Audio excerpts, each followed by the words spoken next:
Hello, students of class 8th. Today I have made this presentation for you.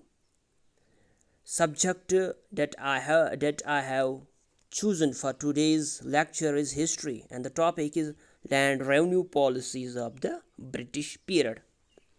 I, Ahmed Sameer, teacher at GMS Larnoo. पहले समझेंगे कि land revenue क्या होता है। Land revenue is a kind of tax, यानी एक किस्म का टैक्स होता है जो एग्रीकल्चरल प्रोडक्ट्स पे लिया जाता है। Agriculture products like wheat, rice, barley, jute, cotton, so on and so fourth. अच्छा, जो ब्रिटिश गवर्नमेंट थी उनका एक अपना एस्पेक्ट था, उनके कुछ अपने रूल्स एंड रेगुलेशंस थे, और वो हम डिफरेंट एस्पेक्ट्स आज हम इस प्रेजेंटेशन के द्वारा समझेंगे। पहला था ज़मींदारी सिस्टम। इसका इंट्रोडक्शन करने वाला जो शख्स था वो था Lord Cornwallis, and the time was 1793। Areas of introduction यानी जहाँ जहाँ ये प्रोसेस में था वो था बिहार, उड़ीसा एंड वाराणसी। इसमें क्या होता था कि पीजेंट्स और ब्रिटिश ईस्ट इंडिया कंपनी के दरमियान एक ऑफिशियल था जिसके पास बाज़ाब्ता राइट्स थे कि वो टैक्स कलेक्ट करे पीजेंट्स के पास और फिर जाके वो डिलीवर करे ब्रिटिश गवर्नमेंट को। इस ऑफिशियल को हम ज़मींदार के नाम से जाना जाता था। उसकी जो ये पोजीशन थी वो ऑफिशियल थी। अच्छा, रियलाइज्ड अमाउंट जो था, यानी जो ज़मींदारी सिस्टम में जो रेट थी, आप कोई भी पर्टिकुलर क्रॉप लीजिए, इस पर्टिकुलर क्रॉप को 11 पार्ट्स में तकसीम किया जाता था, यानी डिवाइड किया जाता था, जिसका एक हिस्सा ज़मींदार को जाता था for performing the duty of collecting the revenue, और remaining 10 parts east India company के पास जाते थे। दूसरा था ryotwari system.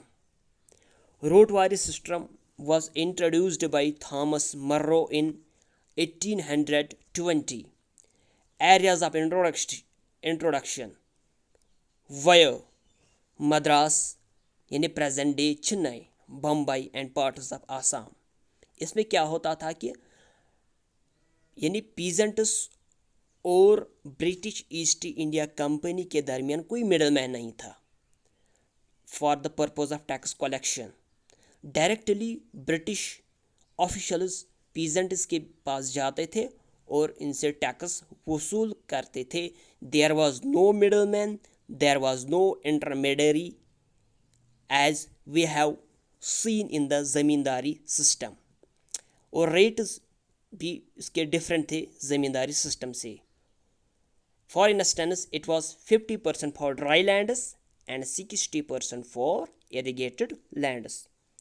And the third one was Mahalwari system, introduced in 1833 during the period of William Bentinck. Areas of introduction यानी वो areas, वो प्रोविंसेस जहाँ ये प्रोसेस में था वो था सेंट्रल प्रोविंसेस। सेंट्रल प्रोविंसेस मतलब present day Madhya Pradesh, Chhattisgarh and Maharashtra.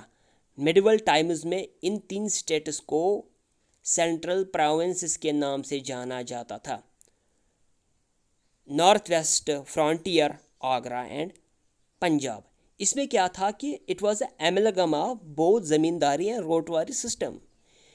Mahalwari system में कुछ फीचर्स ज़मींदारी सिस्टम के थे और कुछ फीचर्स रोटवारी सिस्टम के थे।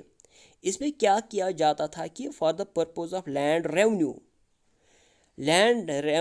यानी टैक्स कलेक्ट करने से पहले एरियाज को महल्स में डिवाइड किया जाता था, यानी महल जिसे हम कश्मीर में महल कहते हैं।